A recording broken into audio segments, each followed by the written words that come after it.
میری ایک دوست تھی، بہت زیادہ خوبصورت تھی وہ، اور وہ اہل تشیع فرقے سے تعلق رکھتی تھی۔ جب کبھی وہ اپنے کالے حجاب کی جگہ اپنے سفید یا نیلے رنگ کے حجاب کو پہنتی تھی تو اور بھی زیادہ غضب ڈھاتی تھی۔ ایک دن میں اس کے گھر گئی اس سے ملنے کے لیے، وہ نیچے آئی مجھے ریسیو کرنے کے لیے۔ اس دن اس نے ایرانی چادر پہنی ہوئی تھی۔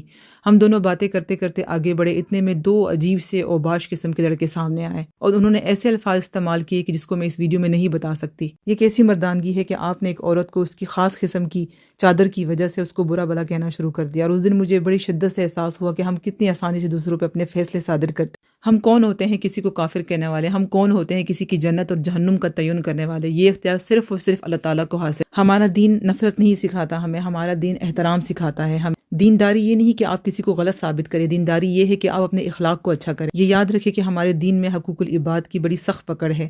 اگر آپ نے کسی کا دل دکھایا ہے تو آپ بڑے خسارے۔ اگر آپ کے لفظوں میں رحم نہیں تو آپ کی عبادتوں میں بھی اثر نہیں رہتا۔ میری دوست بہت زیادہ بہادر تھی، وہ بالکل بھی نہیں گھبرائی۔ وہ اپنی لال سرخ غضبناک آنکھوں سے ان کو دیکھتی رہی اور وہ صرف اس کی آنکھوں سے ڈر کے ایک جگہ دبک کے کھڑے ہو گئے۔ الحمدللہ ہم اپنی پہلی افطاری کی تیاری کر رہے تھے۔ ماشاءاللہ سے بچوں نے بھی روزہ رکھا ہوا تھا، ان کے مڈ ٹرم کی اسکولز کی چھٹیاں بھی چل رہی ہیں، تو میں نے ان دونوں بچوں کو اپنے ساتھ ہی کام پہ لگا دیا تھا۔ کٹنگ کا تقریباً سارا کا سارا کام میں نے وریشہ کو پکڑا دیا تھا۔ اس نے فروٹس کاٹ کے دیے مجھے، اس نے پکوڑوں کے لیے جو بھی ویجیٹیبل تھی وہ ساری کی ساری اس نے مجھے کاٹ کے۔ الحمدللہ بچوں نے لاسٹ ایئر بھی روزے رکھے تھے اور اس سال بھی رکھے ہیں، اور پوری کوشش ہوتی ہے کہ میں اچھے سے دسترخوان لگاؤں سب کے لیے۔ پہلا روزہ تھا اور پہلے روزے میں ہی میں تھوڑے سے لیٹ ہونا شروع ہو گئی تھی، تو میں نے جلدی سے بچوں سے کہا کہ تم لوگ ٹیبل کو سیٹ کرو، میں یہاں پہ جلدی سے پکوڑے تل لیتی ہوں اور ساتھ میں جو رولز ہیں ان کو تل لیتی ہوں۔ مجھے اس طرح کی گیما گیمی اچھی لگتی ہے جس میں بچوں کو آپ انوالو کر رہے ہوتے ہو۔ اللہ تعالیٰ ہمارے سارے عبادتوں کو قبول کرے۔ چلیے جی، ملیں گے نیکسٹ بلاگ میں۔ اللہ حافظ۔